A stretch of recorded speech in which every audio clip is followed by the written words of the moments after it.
বন্ধুরা, ব্রিজ বা পোল তৈরি করার প্রধান উদ্দেশ্য হলো মানুষকে এক জায়গা থেকে অন্য জায়গাতে সহজে পৌঁছে দেওয়া। কিন্তু পৃথিবীতে এমন কিছু ভয়ঙ্কর ব্রিজ আছে যেখানে যাওয়ার কথা মানুষ কল্পনাও করতে চায় না। আর আজকের ভিডিওতে আমরা পৃথিবীর সবথেকে ভয়ঙ্কর ব্রিজগুলোর কথা আলোচনা করতে চলেছি। তো চলুন শুরু করা যাক। Number 8, Oshima Ohashi bridge. বন্ধুরা, আপনারা যদি স্লাইড চড়তে পছন্দ করেন তাহলে এই ব্রিজটা আপনাদের জন্য, কিন্তু এটা ডেঞ্জারাসও বটে। এই ব্রিজটিকে যেটা সব থেকে ভয়ানক বানায় সেটা হলো এই ব্রিজের অতিরিক্ত ঢাল। এখান দিয়ে যখন গাড়িগুলো ওঠানামা করে তখন যদি একটু এদিক ওদিক হয় তাহলে বিপদের আর শেষ থাকে না। তাই এই ব্রিজটির উপর দিয়ে ড্রাইভ করার সময় আচ্ছা ড্রাইভারদের অবস্থা খারাপ হয়ে যায়। নাম্বার 7, রাইটিং রিভার ব্রিজ। সাইবেরিয়ার এই ব্রিজটি পৃথিবীর সব থেকে ভয়ানক ব্রিজগুলির মধ্যে অন্যতম একটি। নিচে থেকে প্রায় 15 মিটার উঁচুতে অবস্থিত এই ব্রিজটির উপর দিয়ে যাবার সময় মানুষের হাত পা কাঁপতে থাকে, কারণ এটা খুবই সরু আর পুরনো ব্রিজ, আর এর দুধারে কোনো গার্ড নেই।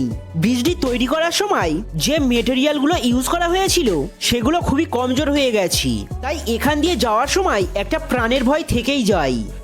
Number 6, highway through a building. জাপানের এই হাইওয়েটা এমন একটি হাইওয়ে যেটা একটা বিল্ডিং এর মধ্যে দিয়ে চলে গেছে, আর এটা কোনো খালি বিল্ডিং নয়। এর উপরে আর নিচের ফ্লোরগুলিতে মানুষ বসবাস করে। অ্যাকচুয়াল ওখানকার সরকার ওই বিল্ডিংটি যেখানে আছে ওখান দিয়ে হাইওয়ে বানাতে চাইছিল, কিন্তু বিল্ডিং এর মালিকটি ওই বিল্ডিংটা ভাঙতে রাজি ছিল না। তো শেষমেশ জাপান সরকার ওই বিল্ডিং এর 6 তলা আর 7 তলার মধ্যে দিয়ে ব্রিজটি তৈরি করে, আর ওখানকার সরকার এই বিল্ডিং এর মালিককে 6 তলা আর 7 তলার পুরো ভাড়াও দিয়ে থাকে। Number 5, Zhangjiajie glass bridge. বন্ধুরা, চায়নাতে এরকম গ্লাস ব্রিজ অনেকই আছে, কিন্তু ঝাংজিয়াজি গ্লাস ব্রিজ তাদের মধ্যে সব থেকে ভয়ঙ্কর ব্রিজ। এটা 430 মিটার লম্বা আর মাটি থেকে 300 মিটার উঁচুতে অবস্থিত। এই ব্রিজটিতে ইউজ হওয়া গ্লাসগুলো পুরোপুরি ট্রান্সপারেন্ট, ফলে আপনি পায়ের দিকে দেখলেই নিচে থাকা গাছপালাগুলো অনায়াসেই দেখা যাবে। আর এই গ্লাসগুলোতে ক্র্যাকিং এফেক্ট ইউজ করা হয়েছে, যার ফলে এর উপর দিয়ে যাওয়ার সময় ব্রিজের কাঁচ ভেঙে যাওয়ার দৃশ্যগুলো লক্ষ্য করা যায়। সুতরাং আপনি বুঝতেই পারছেন এই ব্রিজের উপর দিয়ে যাতায়াত করা কতটা ভয়ঙ্কর হতে পারে। Number 4, Hussaini hanging bridge. এই ব্রিজটিকে পৃথিবীর সব থেকে ভয়ানক ব্রিজ মনে করা হয়। এটা পাকিস্তানের হুঞ্জা নদীর উপর অবস্থিত। এই ব্রিজটা স্থানীয় বাসিন্দাদের দ্বারা 60 বছর আগে নদীর এক প্রান্ত থেকে আর এক প্রান্তে সংযোগ স্থাপন করার জন্য তৈরি করা হয়েছিল। ব্রিজটির দৈর্ঘ্য প্রায় 201 মিটার।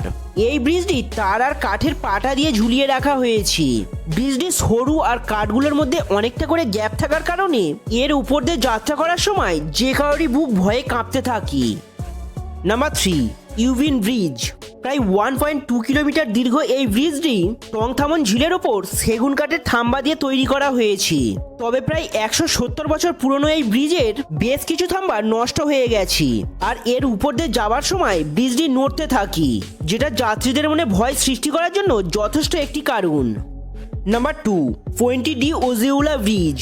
বন্ধুরা, এই ব্রিজটি মেক্সিকোর দুরান্তে অবস্থিত। এই ব্রিজটি মাটি থেকে 327 মিটার উপরে দুটি পাহাড়কে যুক্ত করেছে, যার দৈর্ঘ্য প্রায় 304 মিটার। এখান দিয়ে যাবার সময় যাত্রীদের দোল্লাতে থাকার অনুভূতি হয়, কারণ মাটি থেকে এত উপরে এই ব্রিজটিকে কয়েকটি পাতলা স্টিলের তার দিয়ে ঝোলানো আছে। Number 1, royal gorge bridge. এই ব্রিজটিকে আমেরিকার কলোরাডোতে 1929 সালে বানানো হয়েছিল, যেটা মাটি থেকে 955 ফুট উঁচুতে অবস্থিত, আর এর দৈর্ঘ্য 1260 ফুট। আর এটাই আমেরিকার সব থেকে উঁচু ব্রিজ। এতে প্রায় 50 বছর পর্যন্ত কোনো উইন্ডো কেবল ছিল না, যার ফলে জোরে হাওয়া হলেই ব্রিজটি দুলতে থাকতো, আর এই জন্যই যাত্রীরা যাত্রা করার সময় সর্বক্ষণই ভয়ে কাঁপতে থাকতো। তো বন্ধুরা, এর মধ্যে কোন ফ্যাক্টটি ভালো লেগেছে অবশ্যই কমেন্ট করে জানাবেন। চ্যানেলে নতুন হয়ে থাকলে চ্যানেলটি সাবস্ক্রাইব করুন, আর ভিডিওটি ভালো লাগলে বন্ধুদের মধ্যে শেয়ার করুন।